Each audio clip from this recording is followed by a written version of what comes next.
So the next motion is brought forward by one of our councilors, Tyler Evans, so he will be moving it. Can I get a secondary for this motion? Wasn't I supposed to amend this? Now that it is open for debate, you may amend after Mr. Evans speaks to it. Would you like to be on the speaker's list? Mr. Evans, would you like to speak to the motion? Would you like to speak to the motion? Yes, I would. CASA is an organization that we belong to at the national level. It's purports to be a lobby organization. I've been to a number of their events in the past, and I was really disappointed with my participation there because it was essentially bribery. They had, I know Drew's going to try and refute this. I mean, I would like to put aside the left wing versus right wing or party politics out of this for a second. Like I know that's just creeping around the corner when we're going to talk about something like this, but just, to me it just seems that CASA is completely superfluous. It's useless. And the reason for that is because the only way that a national group could actually, make any lasting impact on, education by talking to MPs. That's essentially what they do, or that's what they really tell you. That's what they do, more or less. And they choose not to focus on transfers to the provinces and things like that. And that's the only way that at the national level you can really affect, because it's Canadian federalism, we can't really affect our provincial policies that at that level. And there's been a lot of allegations of impropriety over the last several years. There's been allegations of booze crews. As early as 2006, 2007, they privatized the lobbying. They don't tell you this, even when you go to their GAs. They don't do anything. The office staff essentially is like a human resources department, and they liaise with various executives in various unions. But when you go to their, say, CASA Lobby Con, as it's called, which is the answer to the Canadian Federation of Students Lobby Week, there will be a guy there who, gives you the spiel on how to lobby to the people you're going to meet, and that's essentially the group of people who actually lobby on our behalf. So what this more or less is, and what this translates as applies to us as a student government, is essentially it's almost like a retreat in so many ways. It's a retreat for executives, and I feel that we're just overly pampered on these retreats. And I wasn't even an executive member; I was just a secondary delegate when I went to these types of things, and it just didn't seem appropriate at all. Because I know we can talk about the efficacy of it, but quite honestly, if you're just hiring a lobby group to do something for you, and then you're going to take credit for every single post-secondary education advance that happens just because your organization is existing at that time, that's really disingenuous in my view, and I don't think that they should be taking credit for other groups and what they do, and I don't really think that they're fulfilling the mandate, and that's why I think maybe they didn't make quorum when it went for referendum twice. And BUSAC just decided to put it in a payout for it out of Division 1. And I think they should go back to referendum. Yes side, no side aside, I guess it's up to you to decide where you're going to fit on that. But I think we really need to bring up this debate about this organization, because I don't think that the appearance of doing work is the same as doing work. And I really don't think that this organization is serving their students very well, and I think that maybe for that amount of money we can get out of this organization and maybe hire a much needed extra person around the office or another student employee here to help our student union and actually have deliverable things. Because we were going to debate this, but I think it's very clear where I stand, so I want to put this to referendum, and I want to have the students decide on it again, because I think it's not. I think the basis for our participation in this organization at this time is tenuous at best. So with that, we're going to go to Yosaki then. Okay, so I'm going to refute everything Tyler just said because he is incredibly misinformed. CASA is actually going through a restructuring phase right now. So I think it's very, very, very foolish to put this towards a referendum. Mr. Yant used a fantastic analogy today. It's like pulling your car to throttle with and slowing the hood. We are looking at restructuring our policy format so it's easier to lobby and makes it more effective. Trying to model that to the PCR version of BUSA.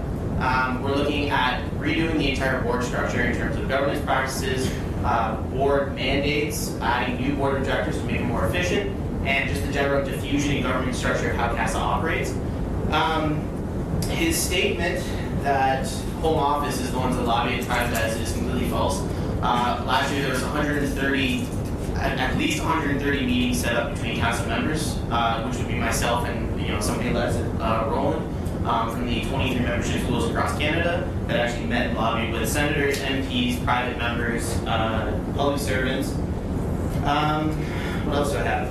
I have notable accomplishments from the last 10 years. So the Canadian Millennium Scholarship Foundation, CASA's advocacy efforts have resulted in $144 million. Scholarship tax credit, $235 million of that can be attributed to recommendations made by CASA. The textbook tax credit, $406 million has been returned to Canadian students as a result of the textbook tax credit that CASA lobbied for. $56.4 million has been returned to students in the form of the Canadian Education Savings Grant. CASA has advocated for a knowledge infrastructure program, which the government has actively responded with saying response to the needs of students is identified by CASA. The repayment assistance plan has provided $141,200,000 in financial assistance to those students struggling to repay their student loans, which was a CASA initiative. CASA student grants, the Canadian student grants, has delivered $1,665,400,000, which was a CASA initiative. The Canadian social transfer has increased to $897 million in 2010. Copyright, CASA successfully lobbied for the inclusion of education as a category in fair dealing in Bill C-11, the Copyright Modernization Act. God, I can keep going. Creating a pan-Canadian data set, in-study income, interest-free part-time student loans, and then as I mentioned earlier with Brian's question, this year in 2014, they've got principal vehicle exemption from CSLP assessment of borrower assets and multiple entry visas for international students. So all told, between 1999 and now, CASA has caused over $13 billion to be flowed back to students. So to say that it's ineffective, it doesn't do anything is actually very false. And Tyler, you made a very interesting comment earlier during the student life fee discussion where it says, given essentially along the lines of it's still new, we need to give it more time. So I would question why you don't apply the same logic to the CASA referendum, considering not only do we now have a VPA that can dedicate their time and their mandate is directed towards working with CASA, and in the UA we haven't been able to do so. List of notable accomplishments and a complete restructuring of CASA to make it more efficient. The timing's not right. I think this is ridiculous. I think putting it to RILRC is probably the best bet right now. I think what would be appropriate here is to do a review of CASA, and then after, give it a year or two to see how the new structure works out, and then once that's done, then see whether we should take the referendum or not. Mr. Teller? And I'm just going to let you guys know that I didn't realize that we were going to have all the big words out today, so I'm going to start keeping the speaking limits to 3 minutes. That's what it's supposed to be according to our standing orders of council. Normally we just, kind of let it go because they rarely ever go over 3 minutes, but just going forward, I am going to be keeping track, so no further ado, Mr. Teller. Motion to amend. Motion. We have a motion to amend. Our speaking turns 2 minutes and not 3 minutes. But Sure, we'll go to, yeah. We'll check, yeah. Thank you. Sorry. Mr. Toller? Instead of being for the resolve, BUSAC since Oh, I need a second. Oh, no, yeah. Read your amendment first so that people. I would like it to read instead of being resolve, BUSAC since CASA to RILRC.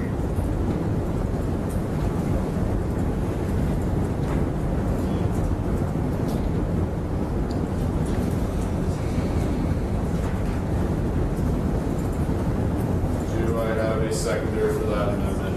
Mr. Barrier, would you like to speak to your amendment, sir? Yes, sir.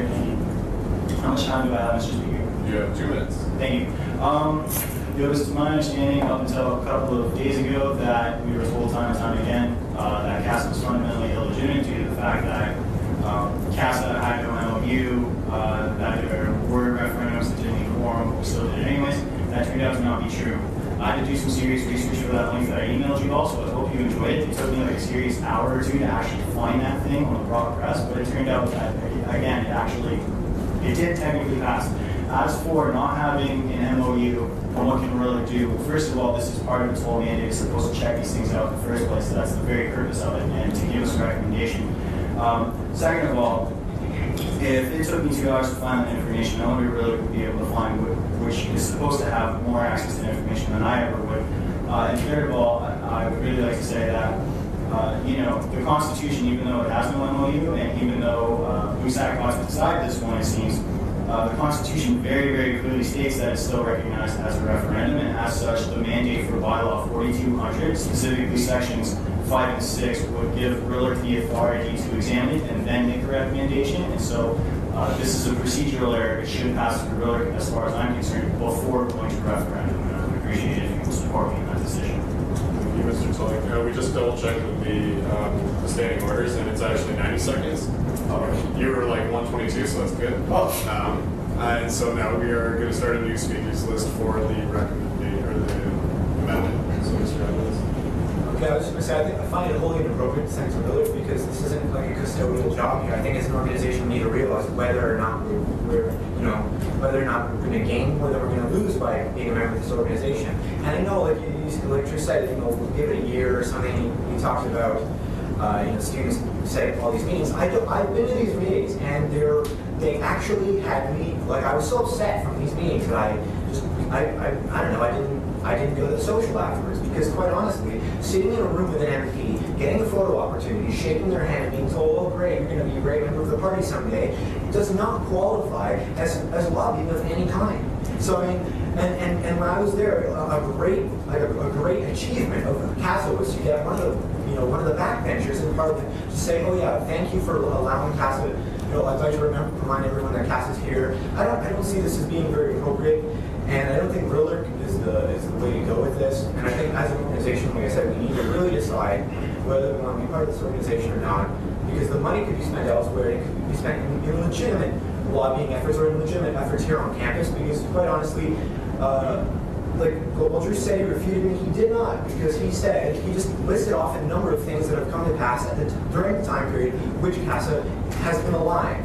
So I mean, like, if that's the case, then because I've been alive, I guess I can take credit for a number of things that have happened in my lifetime. It's not logic that I'm willing to stand behind, because honestly, if organizations that are about 5 times the size of this one, who do 17 campaigns a year. Sorry, yeah. Okay, anyways, just consider what I said. Thank you. Again, then yourself.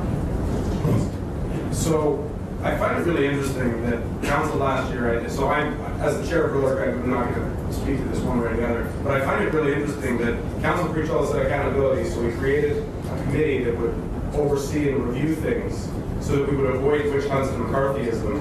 And then we created a separate committee to create referendums prior to them going to referendum so that we could avoid more instances of McCarthyism and witch huntery.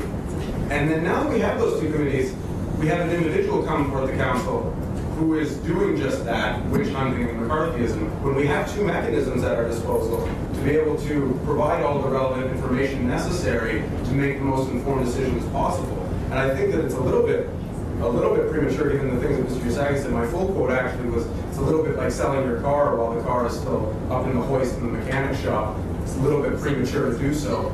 And I mean, by the same token, I mean, yes, you could say that an organization may be able to take claims for things that happened while that organization was similarly doing lobbying efforts. Just like you might be able to say that it's a coincidence that the government of Ontario was elected at the same time that we held a general election and people were voting. It's a coincidence, I agree, but I'm not necessarily sure that there's some merit to that comment that there's coincidence. So I would say that to avoid instances of McCarthyism and to avoid instances where we have one individual seemingly out to get one fee, there are methods in place to avoid that. Can I respond? No, that was not your question. Edie? I just wanted to say that I don't really swing one way or the other when it comes to whether or not I think CASA is a good organization. However, I do think that it should go to referendum simply because I don't like that it's being paid out of the Division 1 budget. I would prefer if it was paid out of the ancillary fee to free up more space in the Division 1 budget, because we did run a referendum last year for the programming levy, which was to bring more money into BUSAC to use on stuff internally. And so I feel like freeing up that money in Division 1 will allow us to do that internally and then have an ancillary fee to pay for CASA the way BUSAC is funded. Mr. Sack. Yeah, I'm going to talk. Speaking to Senator Will. Yeah, I just want to say I'm in favor of this. Like I said, I don't think the timing is right for a referendum. I think you we need to give it a shot. And I think RILRC would provide the accountability documents and the necessary means to have that transparency that seems to be at the forefront of this discussion. And it is within the BUSAC fee, so it is something that can be applied to RILRC.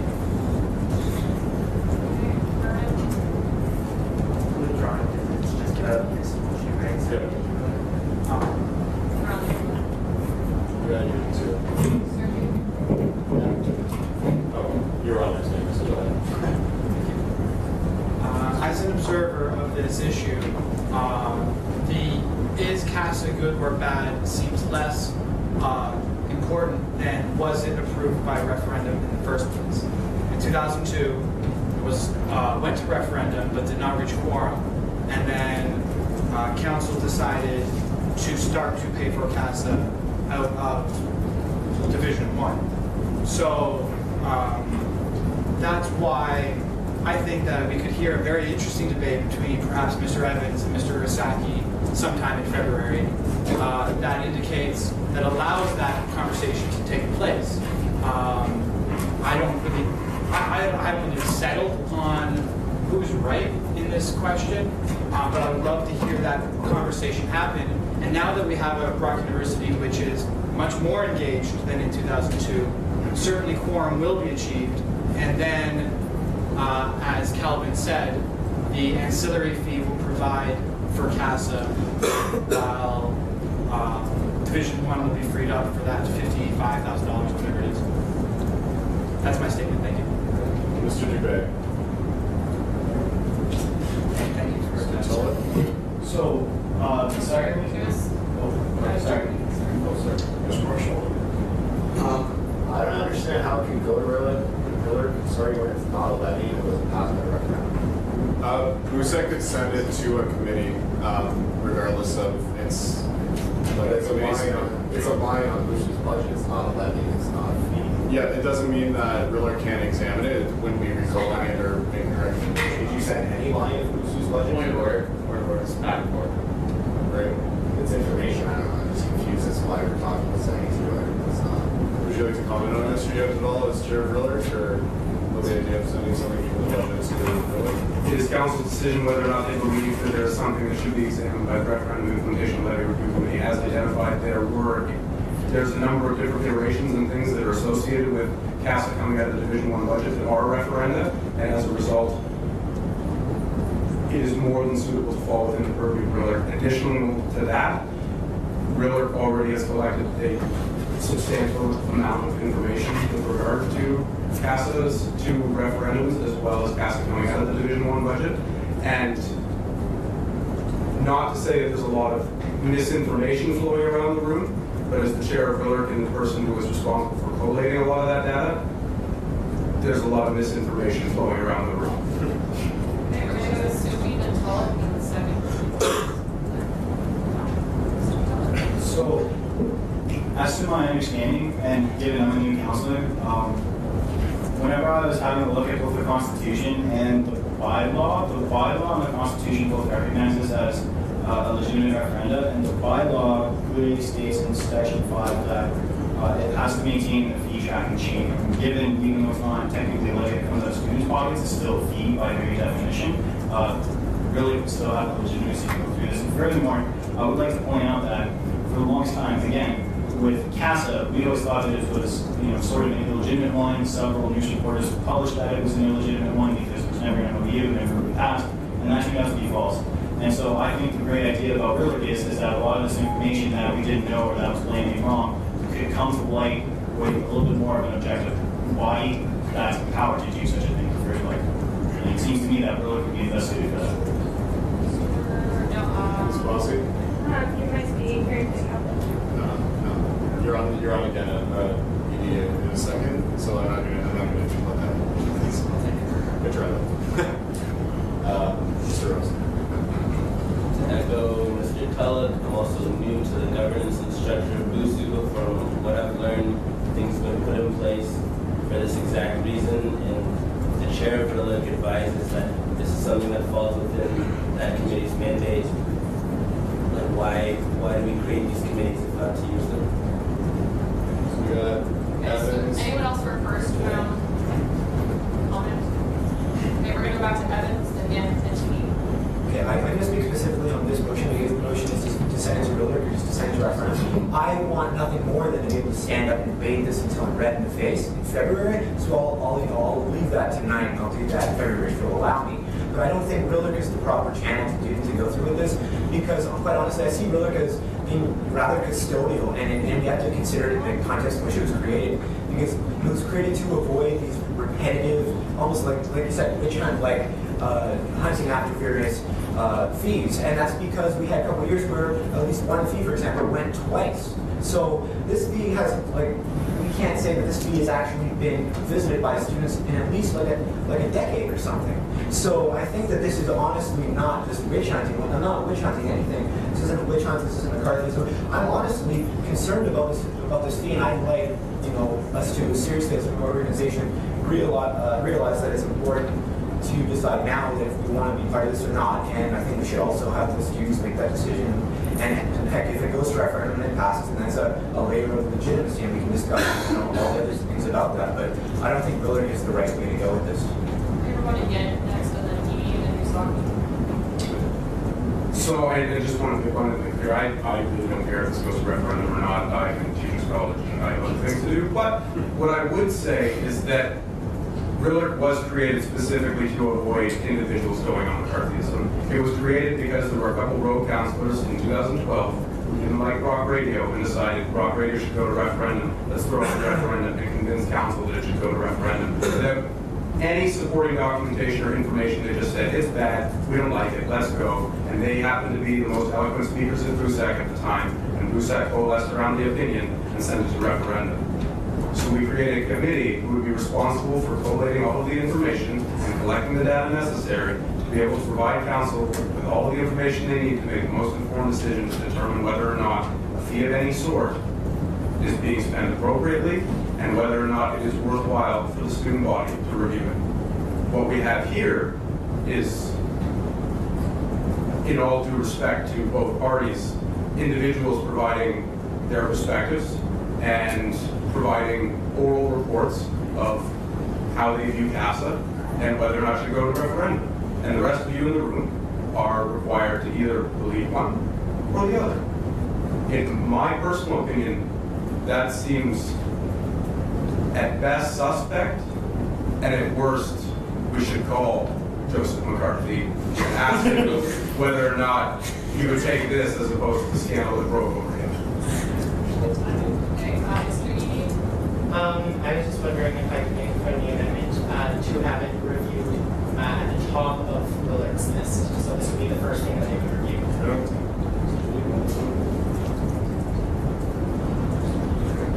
I don't know if I can amend your own amendment. Because you made the initial. No, it was mine. Oh, sorry, okay. Is that friendly with the mover to move it to the top of the RILRC's schedule? I'll consider it friendly. Is anyone opposed to it? Because I need unanimous consent to consider it friendly. If anyone's opposed, we're going to have to go through a whole other round. So, seeing no opposition, we'll consider that.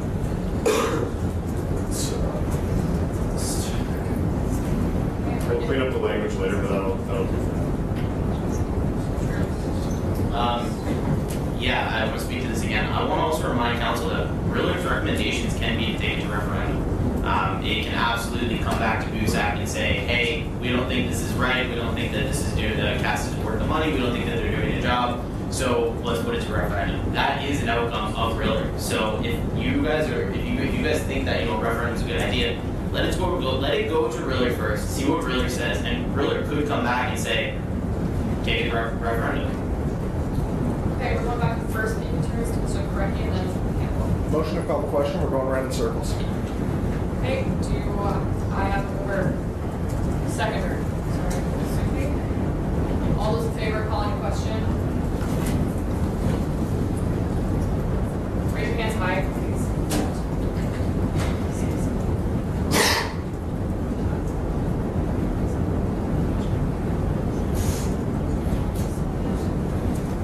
Opposed? Abstentions? We're calling in question, be resolved, BUSAC sends CASA to RILRC at the top of the list. This is just the amendment.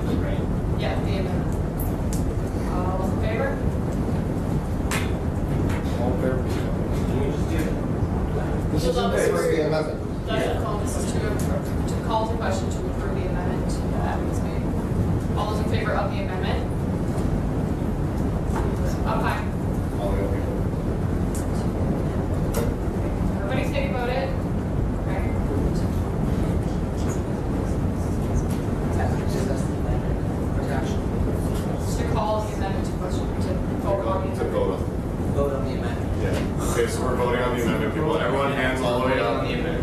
All those in favor of going to vote on the amendment, we're calling a question. No, You're not voting for the amendment. Okay, I'm sorry, I got confused. Sorry, I was there for a second, it all fell apart. So we're voting on the Yes, on the you call the amendment. question. All right, so we're voting on the amendment. So we're voting on be it resolved, BUSAC send CASA to RILRC at the top of the list. So all those in favor of sending BUSAC or sending the amendments, or all those in favor of sending the motion to RILRC?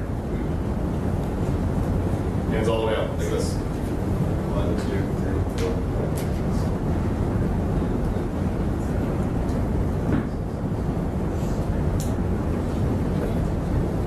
All those opposed? And you notice? Two noted. You noticed. Any abstentions? Noted. Noted.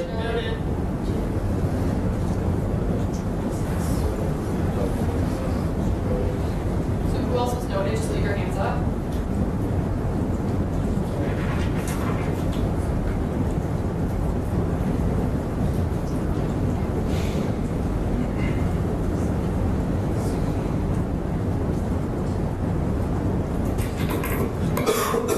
So now we're going to be back on the main speakers list from before with this new new motion. This is no longer an amendment.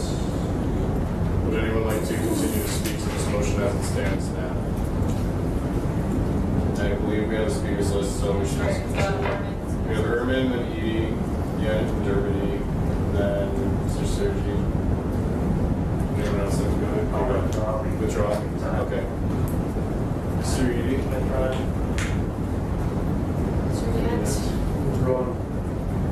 Mr. Germany? Same. You're up. So, in my experience with CASA and BUSA, we definitely have seen a lot come out of what BUSA has done. BUSA is a little bit more present on campus, but I don't think that should sell short any of the efforts that CASA has done. I'd like to reiterate some of the points that were brought up earlier about, I feel like this discussion should be about where the money is coming from and if it's legitimate that it comes from Division 1, rather than if CASA serves a purpose or not. I know that one of the alternatives to CASA is the Canadian Federation of Students, and I know that they're much more aggressive in their lobbying efforts. I do respect Mr. Evans' concerns with the process by which CASA conducts themselves. However, I feel like some of those points may have just been a little bit exaggerated. I do feel that this is appropriate to just send to RILRC, but not for the reasons that were mentioned earlier. With the justification that the speaker gave, by that logic, we could send this to any committee. So because it is a Division 1 issue, it could go to governance, it could go to finance, arguably. So I think that of all of our options, of the committees that we want to make the maximum use of, that RILRC probably has the most experience. And like Drew said, RILRC may choose to send this to referendum. They may say, you know what, our issue isn't whether CASA is doing the job legitimate enough or not. The issue here is where is that money coming from? Should it come from Division 1? And if that's what RILRC decides, then Mr. Evans is happy that it will go to referendum, and I think all of us will be happy that the student voice will be finally heard. So personally, like my opinion is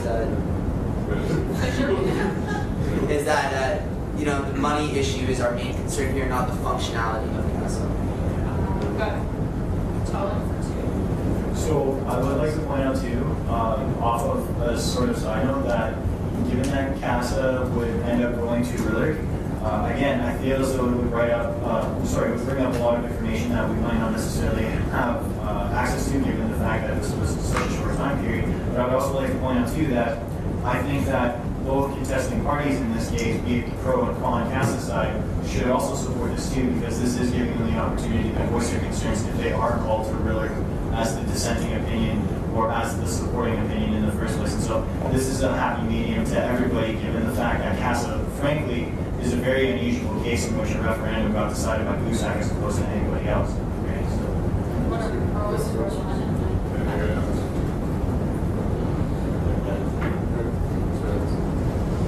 Yeah. I appreciate what Mr. Sergi said, so I guess I'll try and frame my argument based on based on his concerns, because they're very important. And so one of the things that we have to consider is that considering this didn't pass in the traditional sense and become an ancillary fee, the fact that it's in the Division 1 budget, that means that every time CASA, I don't have the exact figures with me, but I have like 300 pages about CASA and BUSAC going back to like 1994. But whenever if they choose to, and in the future if they ever choose again to increase their fee, if it comes out of the Division 1 budget as it is at the status quo, they don't have to justify any increases. So just a theoretical. If say it's $1 per credit, which it's not, I don't really remember exactly what it is, but say it's $1 per credit because that's a nice number, and they decide to make it $2 per credit. If it's coming out of the Division 1 budget, it's up to the discretion of the office and the office alone and the executive alone to qualify to the rest of the student body that 100% increase or 2% increase in what the fee might be or whatever is justifiable. So I think if we bring it through the referendum process and it has an MOU, if they ever say, oh, we're going to change this year, we're increasing the fee for CASA or something like that, there's going to be accountability, and the students will actually have some say in whether or not they think it's justified, the increase or something. So I think that, yeah, we need to go through referendum. And if you choose to send it to RILRC, I don't really mind, but I'd really like to see this go to referendum. Okay, we're going to ED for 1, and Rose and Kent. Motion to call the question. We have a motion to call the question. Do I have a second? Correct. All those in favor in calling the question? Any opposed? Unopposed? Any abstentions? 1, 2 abstentions. All right. So we're now going to call the question. So the question reads: Be resolved, BUSAC sends CASA to RILRC at the top of the list. All those in favor?